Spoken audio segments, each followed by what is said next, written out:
오늘 계속해서 에베소서 말씀으로 함께 말씀을 나눌 때에 거룩한 교회 성장을 위한 기도라는 제목을 가지고 함께 말씀을 나눕니다.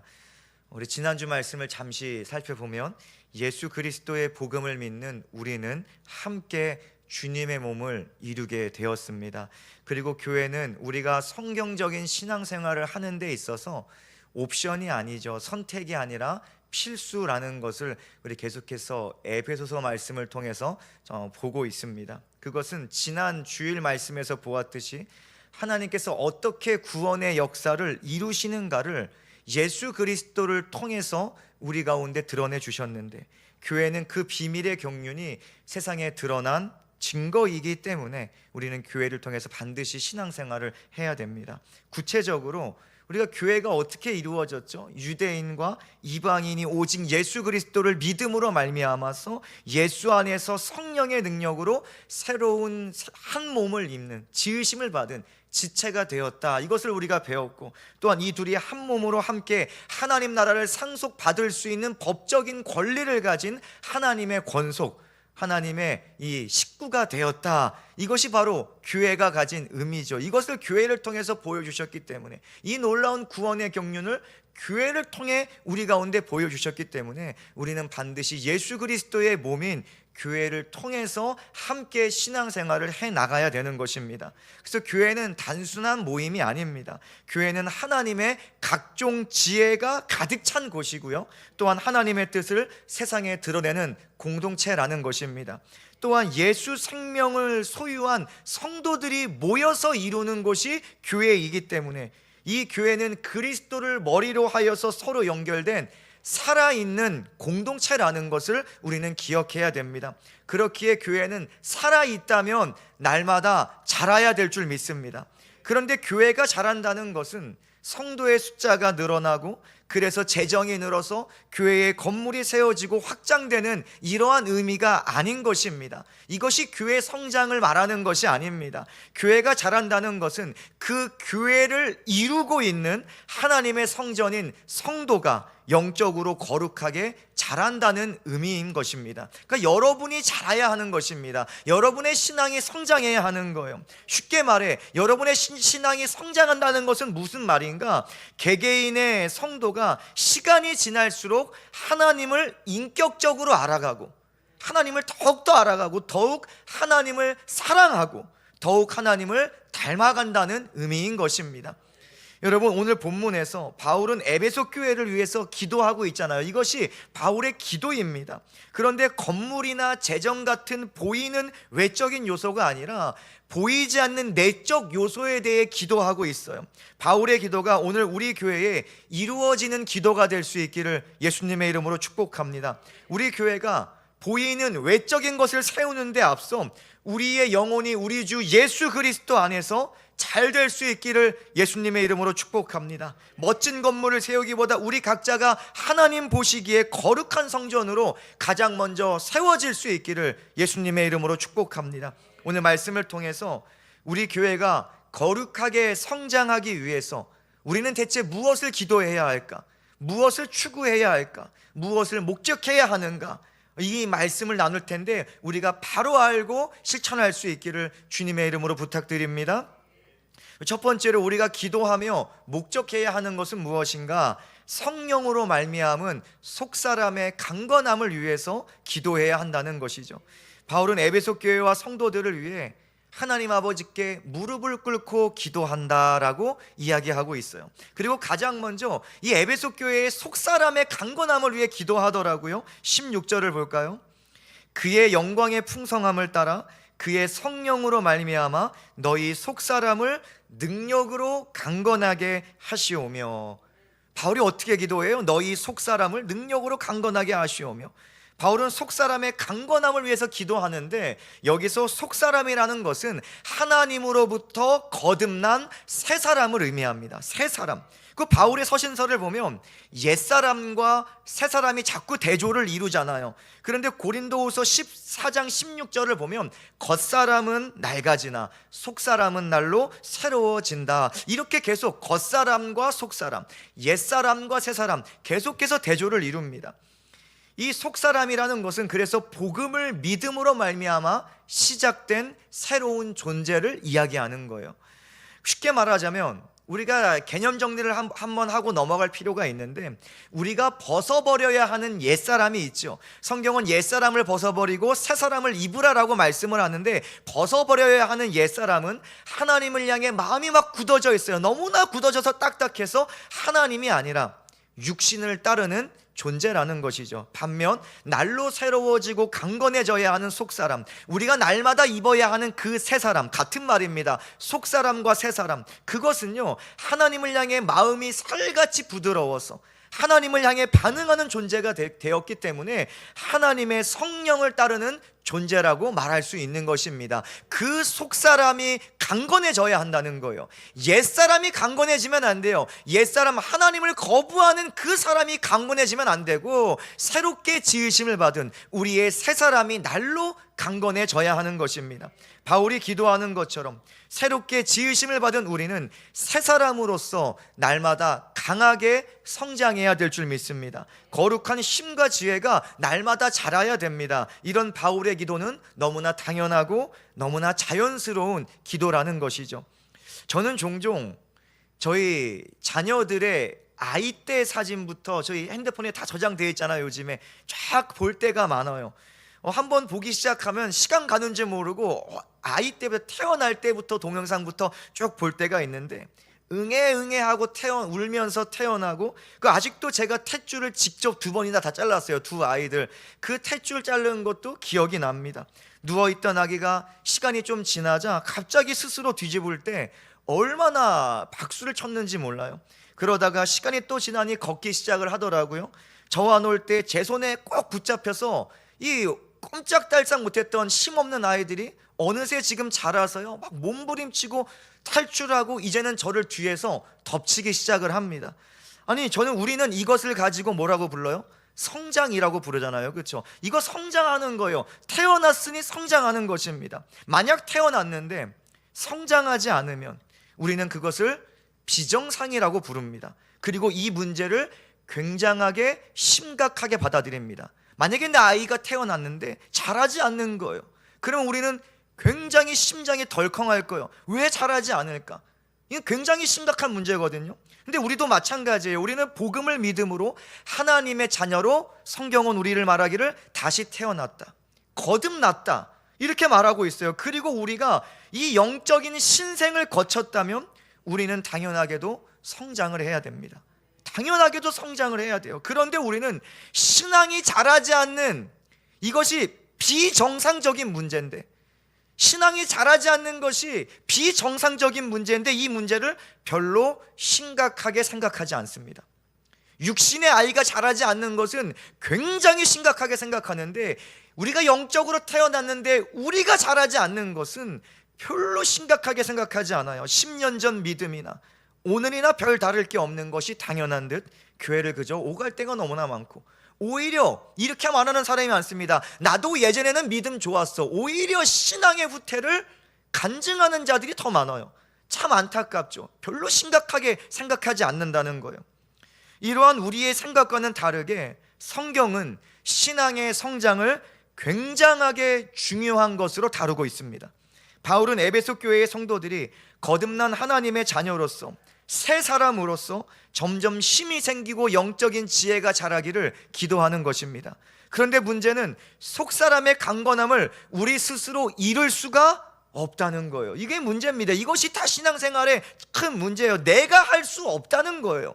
그래서 오늘 본문 16절을 보면 강건하게 하시오며예요. 강건하게 하시오며. 헬라어 원어로 보면 수동태로 쓰였습니다. 그러니 강건해짐을 당해야 한다는 것입니다. 우리를 강건하게 하시는 분이 누구세요? 성령이신 줄 믿습니다. 그래서 이렇게 기도하는 거예요. 그의 성령으로 말미암아서 너희 속사람을 능력으로 강건하게 하시오며, 이렇게 기도하는 것입니다. 너희가 스스로 강건해져야지 이거 기도하는 게 아니라 성령으로 말미암아 제발 우리 성도를, 에베소 교회를, 원주 성도 교회를 강하게 하여 주시옵소서, 날마다 자라게 하여 주시옵소서 기도하는 거예요. 바울이 기도하는 것처럼 하나님께서 우리 속사람을 성령을 통해서 자라게 하시는 것입니다. 성경을 보면 이것이 참 많이 드러나 있어요.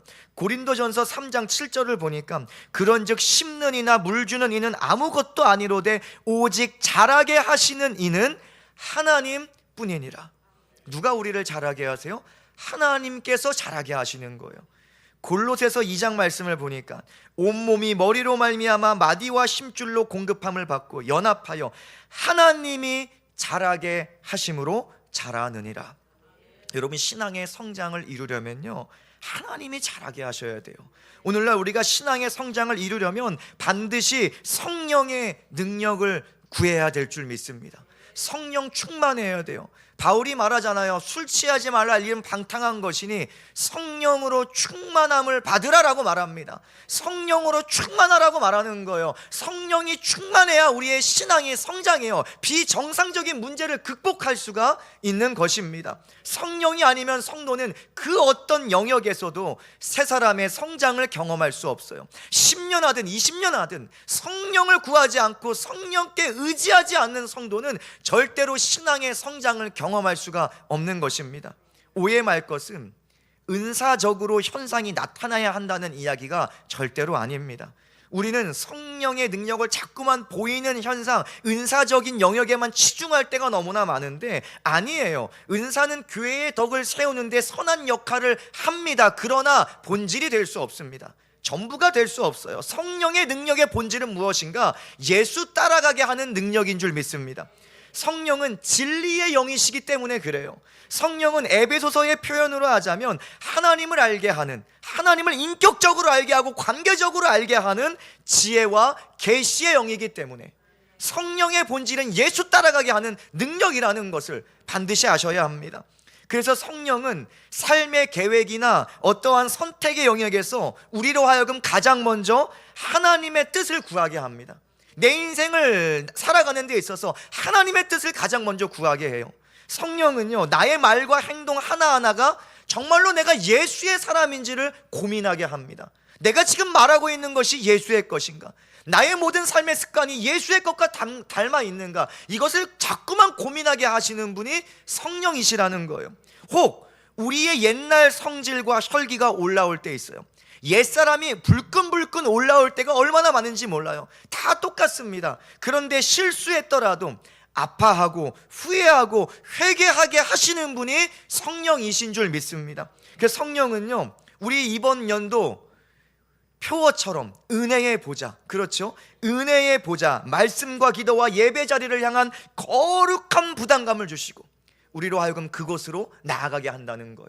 하나님을 찾게 한다는 것입니다. 이것이 성령이 역사하시는 본질이에요. 어떠한 현상이 아니라, 어떤 은사가 드러나는 것이 전부가 아니라 우리로 하여금 결국에는 예수 찾게 하고, 결국에는 예수의 이름 드러나게 하고, 결국에는 예수만 남는 그 인생, 그 교회를 만들어 주신다는 것이죠. 그러므로 우리는 신앙 성장의 문제를 다른 데서 찾으시면 안 돼요. 신앙 성장이 되지 않는다면 성령과의 관계에서 찾고 해결받아야 되는 것입니다. 바울이 이것을 기도하는 거예요. 성령으로 말미암아 속사람을 강건하게 하여 주시옵소서. 예수 믿는 우리 안에 성령이 거하시는 것 확실합니다.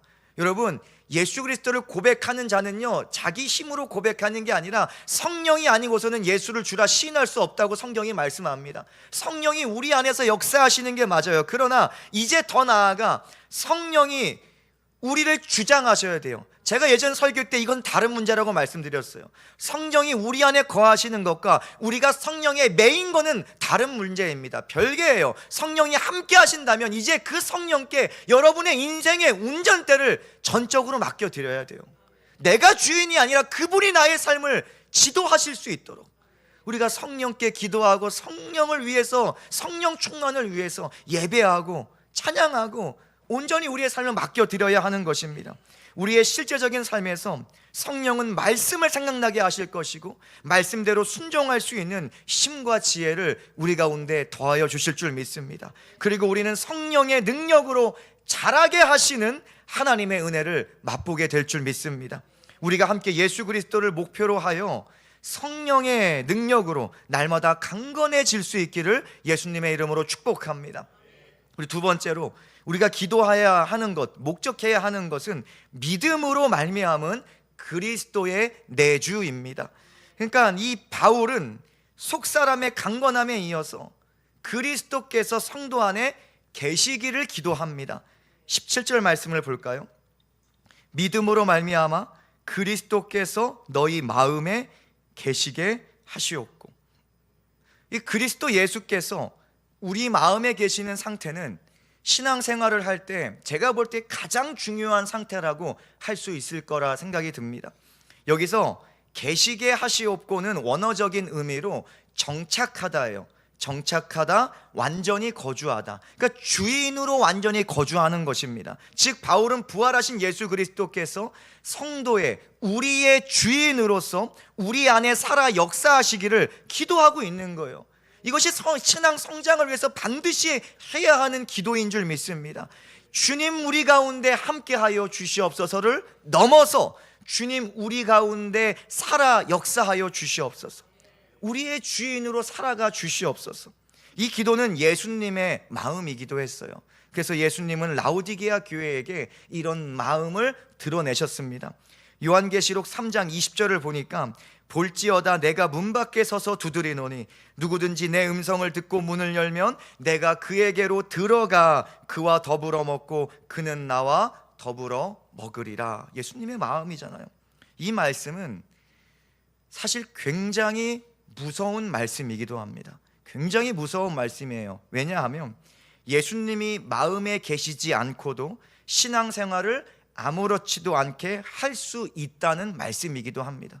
왜 라오디게아 교회에 자기 신앙생활 잘하고 있다고 얘기했거든요, 스스로. 근데 예수님께서 말씀하시는 거예요. 내가 문 밖에 서 있는데 너네 지금 뭐 하고 있는 거니? 그러니까 이 말씀은 굉장히 무서운 말씀이에요. 여전히 내가 마음의 중심을 차지하고 있을지라도 형식적인 신앙생활을 하는 데에는 전혀 지장이 없다는 것을 보여주는 말씀이기 때문에 굉장히 무서운 말씀이죠. 예수님께서 문을 열어다오라고 말씀하신 라오디게아 성도들은요, 자신을 부자라고 표현했습니다. 우리는 부요하여서 부족한 것이 전혀 없다, 이렇게 말하던 교회가 라오디게아 교회였어요. 이것은 그런데 돈의 많고 적음을 말하는 것이 아닙니다. 이것은 예수 그리스도가 중심에 없음에도 자신들의 신앙생활에 스스로 취해버린 자들의 말인 거예요. 즉 내 신앙생활은 이 정도면 됐어. 나는 지금 내가 볼 때, 내 스스로 볼 때 너무 잘하고 있어. 나는 내 신앙생활이 너무나 만족스러워. 이렇게 지금 말하고 있는 거예요. 예수와는 상관없이 스스로 만족하여서 말하는 거예요. 그런데 주님은 주님의 심정과는 전혀 상관없이, 예수님과의 관계는 전혀 상관없이 스스로 만족하는 신앙생활, 여기까지만 하면 되겠지라고 말하는 여기까지 신앙생활에 대해 회개하라고 말씀하고 계시는 것입니다. 열심을 내라라고 말씀하시는 거예요. 그리고 내가 두드리노니 문을 열라, 내가 들어갈게, 함께 먹자, 함께 교제하자, 함께 살아가자, 예수님께서 이렇게 말씀하시는 거예요.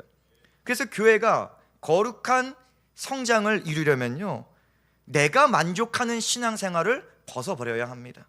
내가 만족하는 신앙생활 다 지워버려야 돼요. 하나님을 더욱 사랑하고 하나님을 더욱 닮아가는, 예수 더욱 닮아가는 그 신앙 성장을 이루려면 하나님께서 기뻐하시는 신앙생활을 해야 되고, 또한 하나님을 만족해 해드리는 신앙생활을 해야 하는 것입니다. 쉽게 말해서 내가 중심이 아니라 예수 중심된 신앙생활을 해야 한다는 거예요. 본문으로 돌아와서 바울은 에베소 교회가 예수 없는 교회가 아니라 예수 그리스도께서 주인 되신 교회로 날마다 성장하기를 기도하는 것입니다. 그리스도께서 너희 마음에 계시게 하시옵고. 그리스도께서 너희 마음에, 이게 너무나 중요한 기도예요. 조금 전 말씀드렸지만 예수 없어도 형식적인 신앙생활 하는데 무리가 없기 때문에 우리는 반드시 이 기도를 하셔야 돼요. 주님, 나의 마음 가운데 역사하여 주시옵소서. 예수와 함께 살아가는 교회가 되어야 한다는 것입니다. 여기서 함께 살아간다는 것은 단순히 같은 공간을 공유한다는 의미가 절대로 아닙니다. 실제적인 교제가 있다는 것이 함께 살아간다는 것이죠. 예수와 함께 먹으며 예수와 함께 이야기를 나눈다는 것입니다. 예수와 함께 우리의 모든 감정들, 그것이 긍정적이든 부정적이든 모든 것을 공유해야죠. 쏟아내는 것입니다. 너희 마음을 토하라라고 성경은 말합니다. 우리의 모든 것을 하나님께 토하는 관계가 되어야 되는 거예요. 그래서 때로는 함께 즐거워하고 때로는 함께 슬퍼할 수 있는 것, 이것이 함께 살아간다가 가지고 있는 의미이겠죠. 제가 육아 문제나 이 부부 문제를 해결하는 프로그램들을 가끔 이 하이라이트를 보게 되면 분명히 몸은 한 공간에 있는데 다른 모든 영역은 분리되어 있는 것을 보게 됩니다. 어떤 가정은 부부 간에 혹은 부자 간에 대화가 없어요. 몇 년째 말을 안 하고 있다는 가정도 프로그램을 통해서 보게 됩니다. 외적으로 보이는 감정의 공유라고는 그동안 쌓이고 쌓여서 나오는 분노밖에 없어요. 이거밖에 없어요. 여러분은 이런 가정이 건강하게 세워져 갈 수 있다고 생각하십니까? 건강하게 과연 세워져 갈 수 있을까요? 모두가 아니라고 당연하게 생각합니다. 그리고 그들 자신도 아니라고 생각하기 때문에 전문가들에게 도움을 요청해서 TV 프로그램까지 나오게 되는 거잖아요. 이것을 오늘 우리들의 신앙생활과 비교하면서 생각해 봐야 돼요. 우리는 예수와 함께 살아가고 있습니까? 단순히 일주일에 1시간 종교적인 형식처럼 예수가 없는 이 한 공간, 이 건물에만 있다가 돌아가는 그러한 신앙생활을 하고 있는지, 아니면 정말 인격적인 교제가 예수 그리스도와 되어가고 있는지를 우리가 살펴봐야 한다는 거예요. 혹시나 예수 그리스도와 대화를 비롯해 모든 것이 단절되어 버린 불편한 동거를 하고 있지는 않습니까? 예수와 함께 살아가는 신앙이 되려면 오늘 바울이 기도하는 것처럼 믿음이 우리 가운데 있어야 돼요. 이것이 굉장히 중요합니다. 그래서 바울은 믿음으로 말미암아 그리스도께서 너희 마음에 함께 살아가게 하시고라고 기도합니다. 함께 살아가게 하시고, 무엇으로 말미암아? 믿음으로 말미암아. 그래서 제가 항상 기도하는 것은, 하나님, 우리 교회 모든 성도님들 가운데 믿음을 더하여 주시옵소서. 믿음이 있어야 예수 그리스도와 함께 살아갈 수 있기 때문입니다. 믿음이 없이는 절대로 거룩한 교회로 세워져 갈 수 없어요. 그러니 우리는 믿음 없는 성도가 아니라 믿음 있는 성도가 되어야 하는 것입니다. 믿음은 성도가 예수와 연합하여 친밀하게 살아가게 하는 유일한 수단인 거예요. 하나님께서 주신 유일한 수단이에요. 그래서 성경은 항상 믿음을 강조합니다. 의인은 믿음으로 말미암아 살리라. 오늘 기도도 마찬가지로 믿음으로 말미암아 예수께서 우리 마음에 함께 계시게 하시옵고, 이렇게 기도하는 거예요. 그래서 믿음은 예수와 연합한 성도가 교회를 이루어서 예수를 머리로 하여 예수 안에서 성령의 능력으로 거룩하게 자라게 하는 수단이 되어주는 것이죠. 그러므로 우리는 반드시 믿음을 위해 기도해야 될 줄 믿습니다. 믿어지지 않으신 분들은 계속해서 믿음을 위해 가장 먼저 기도하셔야 돼요. 이 문제가 해결되어야지 나머지 것들이 되는 거예요. 믿음이 나에게 들어와야 그 나머지 것들이 해결되는 것인데, 믿음도 없이 신앙생활하면 안 됩니다. 여러분, 계속해서 믿음이 너무나 부족하다면, 혹시나 없다면 하나님께 믿음을 위해서 기도할 수 있기를 예수님의 이름으로 축복합니다. 하나님은 그 기도에 반드시 응답하실 줄 믿습니다. 이번 한 주도 예수 그리스도의 복음을 믿음으로 죄의 문제가 해결된 구원받은 성도와 같이 그리스도와 연합하여 예수와 함께 살아가실 수 있기를 예수님의 이름으로 축복합니다. 우리 속에 이미 거하고 계신, 이미 내주하고 계신 우리 주 예수 그리스도의 빛이 우리를 통해, 우리 교회를 통해 가정에 빛을 비치고 일터에 빛을 비치고 아직 믿지 않은 우리 가족들에게 빛을 비칠 수 있기를 예수님의 이름으로 축복합니다. 오늘 말씀의 결론인데요, 오늘 말씀의 결론은 사실 좀 길어요. 좀 많이 깁니다. 조금 참으셔야 돼요. 왜냐하면 이 앞에 나눈 두 대지를 이제 그 교회의 성장의, 거룩한 성장의 열매가 뭔지를 알아봐야 될 거 아닙니까? 그래서 지금까지는 16절, 17절 말씀을 보았다면, 지금 결론에서는 18절부터 21절까지를 간단하게 다뤄보려고 합니다. 오늘 우리가 에베소 교회를 향한 바울의 기도를 계속해서 보고 있는데, 첫 번째가 뭐였어요? 성령으로 말미암은 속사람의 강건함, 이거 기도했어요. 두 번째가 무슨 기도였습니까? 믿음으로 말미암은 그리스도의 내주, 쉽게 말하면 성령과 믿음이라고 할 수 있겠죠. 성령과 믿음을 위해서 우리는 날마다 기도해야 됩니다. 이 두 가지가 반드시 우리 교회 가운데 있어야 돼요. 성령과 믿음의 일들이 우리 교회 가운데 선명하게 드러나고 교회의 거룩한 영적인 성장으로 이어져야 될 줄 믿습니다. 정체된 신앙생활에서 벗어날 수 있기를 축복합니다. 잘하지 않는 비정상적인 신앙생활에서 벗어나서 성령을 통해 날마다 강건하여지고 믿음을 통해 날마다 예수와 함께 살아갈 수 있기를 예수님의 이름으로 축복합니다. 오늘 본문 17절에서 이 19절까지 영적 성장의 구체적인 내용들이 기록되어 있어요. 17절 후반절부터 볼게요. 너희가 사랑 가운데서 뿌리가 박히고 터가 굳어져서 능히 모든 성도와 함께 지식에 넘치는 그리스도의 사랑을 알고 그 너비와 길이와 높이와 깊이가 어떠함을 깨달아 하나님의 모든 충만하신 것으로 너희에게 충만하게 하시기를 구하노라. 아멘. 서두에서 말씀드렸듯이 성령과 믿음으로 말미암은 거룩한 신앙 성장은 외적인 데 있지 않습니다. 성령이 충만한 인생, 예수께서 함께 사시는 인생의 결과는 사랑으로 드러납니다. 우리 보이는 건물 막 이런 걸로 드러나는 게 아니라 사랑으로 드러나요. 사랑 가운데 뿌리가 박히고 터가 굳어지는 것입니다. 이것이 우리 교회에 반드시 나타나야 할 신앙 성장과 교회 성장의 열매인 줄 믿습니다. 기억할 것은 그냥 사랑이 되면 안 돼요. 그냥 사랑이 아니라 그리스도의 사랑이 우리 교회 가운데 나타나야 합니다. 하나님께서 세상에 보여주신 예수 십자가의 사랑이 우리 교회 가운데, 우리 가정 가운데 날로 선명해지는 이 교회와 성도가 되어야 하는 것이죠. 그래서 바울은 기도하는 거예요. 그리스도의 사랑을 알고 그 너비와 길이와 높이와 깊이가 어떠하심을 깨닫게 하여 주옵소서. 어떤 사랑을 깨달아야 돼요? 그리스도의 사랑을 깨달아야 돼요. 어떤 사랑을 드러내야 돼요? 그리스도의 십자가의 사랑을 드러내야 되는 것입니다. 바울의 기도와 같이 하나님께서 예수 그리스도를 통해서 세상에 보여주신 그 사랑은요, 알면 알수록 깊어지는 사랑입니다. 끝이 없는 사랑이고 깨달을 때마다 우리를 놀라게 하는 사랑인 줄 믿습니다. 죄인인 나의 취약함을 더 깊이 발견하면 발견할수록 예수 그리스도의 죽음과 부활을 통해 드러난 나를 구원하신 하나님의 은혜는 날마다 더 깊어지게 되는 거예요. 내가 죄인임을 알면 알수록 그 은혜가 더욱더 깊어지는 거예요. 내가 이렇게 더러운데 여기까지도 하나님께서 나를 용서하실 수 있다고? 예수의 피는 용서합니다. 그것을 할 때, 그것을 알 때, 깨달을 때 은혜가 더욱더 깊어지기 시작하는 거예요. 그러니 성령과 믿음으로 신앙생활을 하게 되면 할수록 예수의 사랑은 우리 가운데 점점 깊어질 수밖에 없는 것이고 예수의 사랑이 드러날 수밖에 없는 것입니다.